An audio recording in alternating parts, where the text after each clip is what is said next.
Stepping out of prison after serving nearly a decade is an experience I'll never forget. The sensations that I felt, the thoughts that I had, the emotion that was just rushing through my body, so many emotions that were foreign to me that I hadn't experienced in such a long time.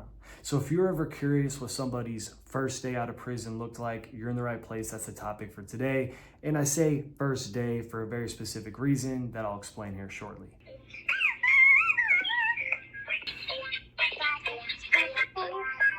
Now, how awesome was that? I had to include that real quick because my niece called me just as I sat down to record this video. And after serving that much time in prison, I don't care what I have going on. Family always comes first. They always had my back. Now, I want to provide some context as to why I said first day out. If you already know my story, you can fast forward. I'll add chapters down below. When I was 20 years old, the Fed sentenced me to a term of 11 and a half years, aka 138 months. They delve the sentences out in months. I don't know why. That is just protocol. So sometimes when I'm on social media, I'll say, hey, I spent 8 years in prison. Other times I'll say 9 years. Other times I'll say damn near a decade, or I'll say the sentence length 11 and a half years, and they are all correct. You see, on 11 and a half years, I was supposed to serve 9 years and 10 months, but I lost 2 months of good time, so I had to serve 10 flat. Because of FSA, the First Step Act, I was granted 6 months of halfway house, 6 months of house arrest, with my out date being October 25th of 2024. But I was released in September of 2023. So I left from FCI Sandstone in Minnesota, got straight on a plane, landed at John Wayne Airport, went to the halfway house in Garden Grove, California, which is northern Orange County, reported to the halfway house. My very first month, you were on lockdown. You couldn't touch a cell phone, you couldn't leave, you couldn't go anywhere. And over time, they granted you more and more privileges as you worked through the program. When you are still in this program, you are still deemed an inmate on paper, and that is why my out date right here says released October 25th, 2024. That's my official release date, because even though I was free technically, I still had so many restraints. I had so much drug testing, all of my movement monitored, and so much more. I was not free. I was just, in a different state of custody.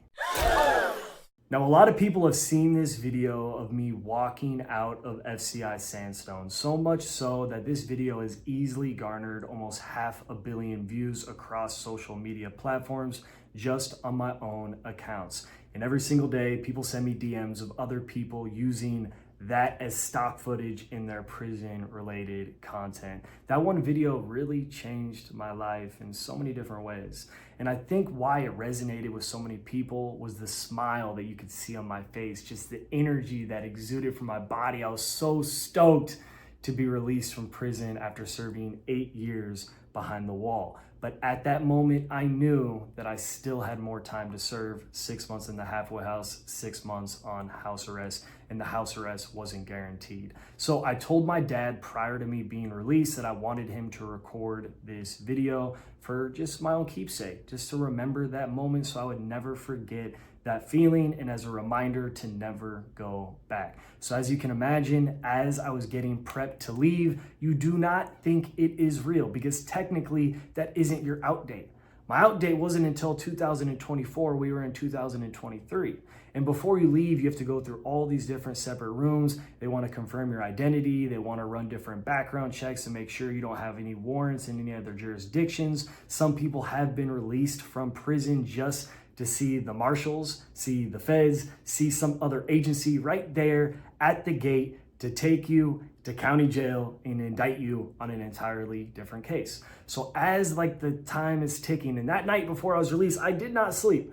I was up at 3 a.m. I had to report at R&D at 5 a.m. I'm sitting in the bull tank, and they're just taking forever. And I'm just thinking damn, is this real? Is this real? You don't know it's real. So I walk out the gate, and I just felt so much emotion run through my body. I was so happy, so stoked. It was like the sky was brighter than I've ever seen it before. The breeze that just caressed my skin, it just felt like kisses from above. And then I just remember hugging my dad, and I didn't even know what I felt. I was sad, but I was happy, but I was stoked.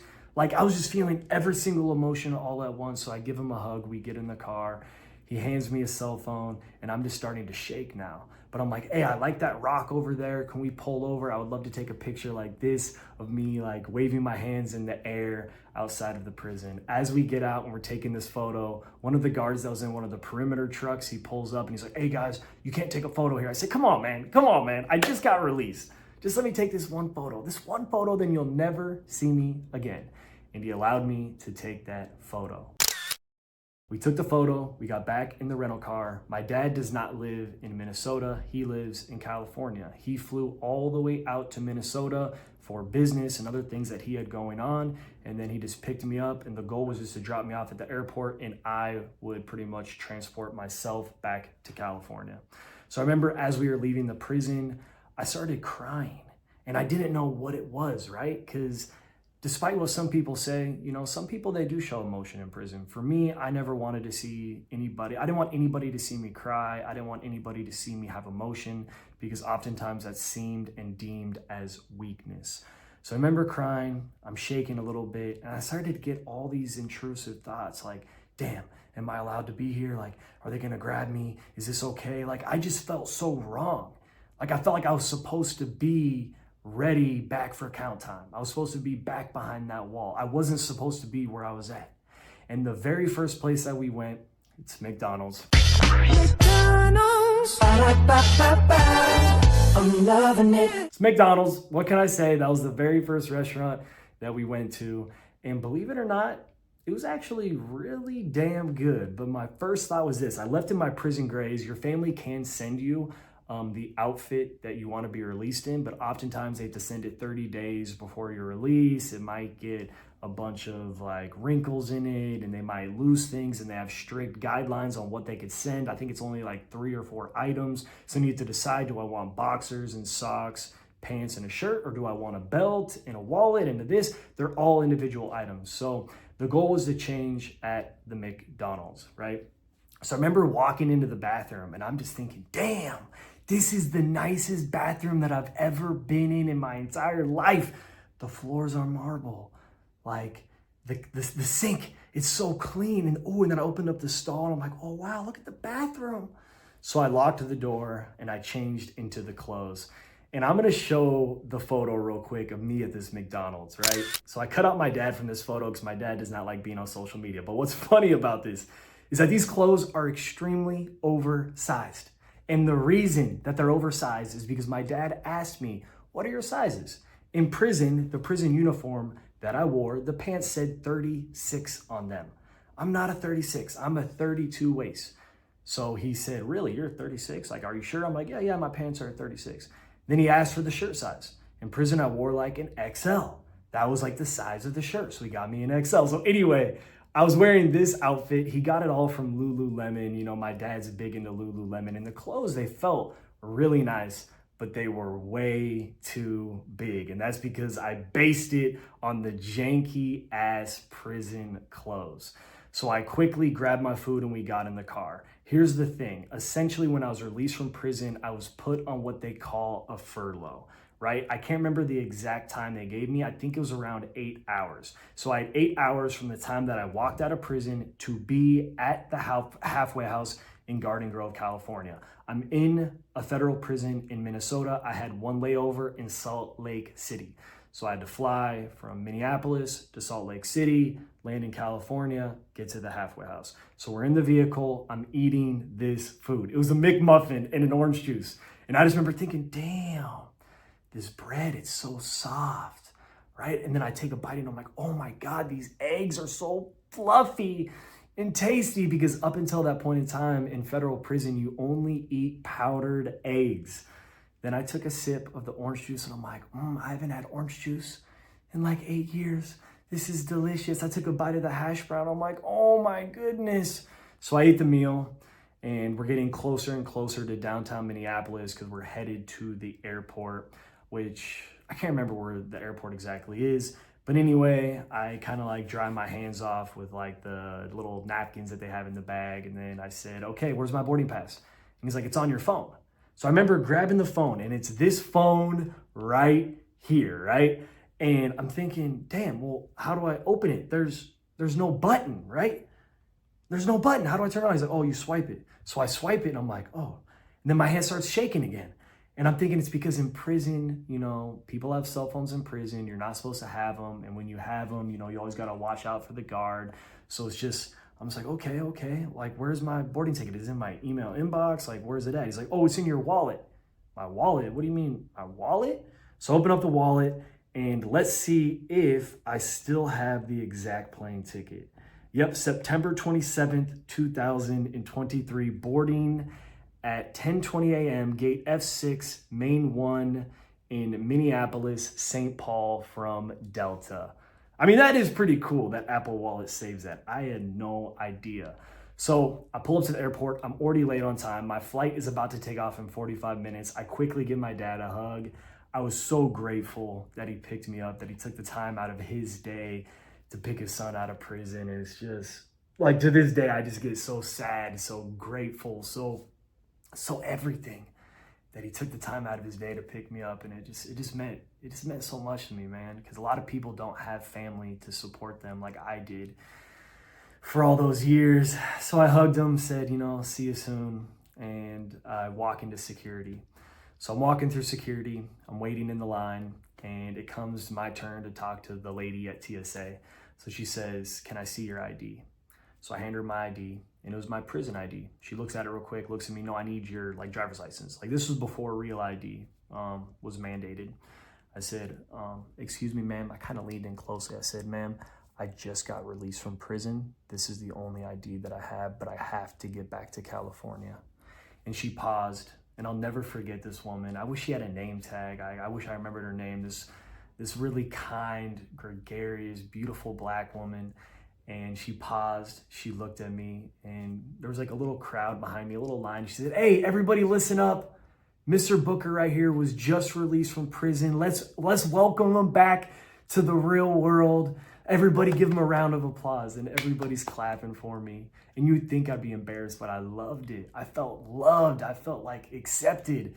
I felt like, damn, these people got my back. They don't know me, and they're cheering me on, man. It was a beautiful moment. So I go through security. She let me in. I gave her a hug. I think I gave her a hug. I can't remember exactly, because maybe you can't hug TSA agents, but that's like what's ingrained in my memory.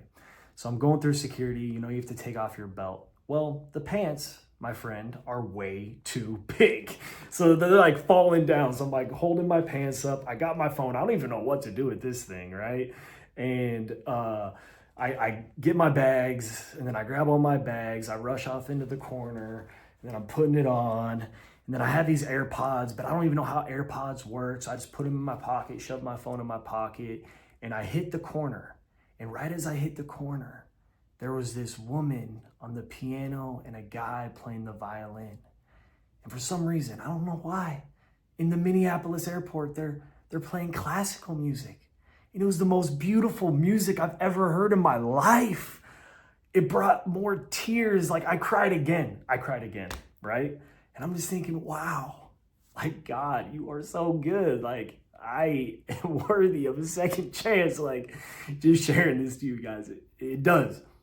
It does. It makes me sad. It makes me so grateful. I'm not even crying because I'm sad. I'm crying because it was so beautiful. I've never heard music that beautiful. So I walk by that. It was so memorable. And I walk around the corner. I wait for my flight, and I'm staring at my phone. I don't even know who to call. I don't even got any numbers in my phone. I'm just sitting there and reflecting. You know, I was new to the world after all that time. So I know a lot of people, they probably just scroll, watch social media. I don't even know what I'm doing. I'm just sitting there. I get on the plane, and I remember I get my seat. My dad got me a window seat. He asked me, he said, Brett, where do you want to sit? I said, I really want to sit on the window. I want to look out the window. I mean, I've ridden in Con Air several times during my time in prison, but this was different. I took off, and I'm like, thank God, thank you. Like, I'm leaving Minnesota. No shade to Minnesota. If anybody who's watching this and you're from Minnesota, no shade to Minnesota, but that was just such a beautiful moment. I land at Salt Lake City, and mind you, I forgot to add this, but while I'm on the plane, I was like, damn, this seat is comfortable. Then they went around and they were handing out free headphones. I'm like, free headphones? This is rad. And I had AirPods, brand new AirPods in my pocket. And I'm like, man, these headphones are awesome. I actually was wearing them instead of the AirPods because I didn't know how to use the AirPods. So I get to Salt Lake City, I get on the next plane, and I land at John Wayne. There was a little bit of a delay. So I remember I'm at John Wayne, and I'm like calling my probation officer. That was just the one number that I had. Honestly, he didn't even have jurisdiction over me at the time, but I was calling him because I was going to be super late, right? There was a delay with the flight, and I'm thinking, damn, I'm going to be late. Like, I'm going to miss my furlough. Like, don't send me back. Like, I just had that paranoia, like, this moment is so real. This moment is so awesome. This is so incredible. Please don't send me back. So, and then I'm calling the halfway house, and I'm like, man, I'm late. There was a delay in the flight. Just get here as soon as you can. Okay, so I land, and my mom, who lives in Southern California, she picked me up, and it was another beautiful and very emotional moment, just hugging my mom. And we took a picture in the car. I'll share that right here. And in the back of the car, you know, my family really hooked me up. They really looked out for me. They had a Nike duffel bag with a bunch of shirts and boxers and hygiene and all this stuff. And we pulled up to Garden Grove. I was outside the gate. I had my big old duffel bag. I had a backpack, and I knew my family was special. And I knew that I was in a fortunate position, that I had an incredible support system, because all the guys there were staring at me kind of shocked. Like, damn, your family really hooked you up, dude. Your family hooked you up. And they did, man. They did. So after that moment, I went into the halfway house, and I was in a lockdown period for about 30 days. So that's when my journey began. That was my first day out of prison.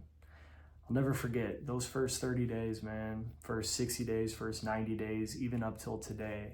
I still look around at the world, and I'm just like, man, I'm so lucky. I'm so lucky to have made it out. I'm so grateful that God gave me another opportunity, and everything still fascinates me. The first time that I swam in the ocean, the first time that I took my sandals off and I felt my feet in the sand, the first time that I saw Tesla, the first time that I walked on grass, you know, the first time I had In-N-Out burger, the first time I went to the grocery store and I was so overwhelmed that there was 30 butters. 30 butters. Why would you need 30 butters in the instant coffee section? To this day, everything amazes me. And they told me, Brett, it's a honeymoon phase. It's not going to last. It's not going to last. You're not going to feel like that forever. But I refuse. I always want to look at the world with this sense of amazement, this sense of gratitude, because it feels so incredible. It feels so amazing. So I guess if you take anything away from this video, it's that. Try to look at the world through a lens of gratitude, a sense of amazement, a sense of wonder. I hope you enjoyed the video. Until next time, let's get it.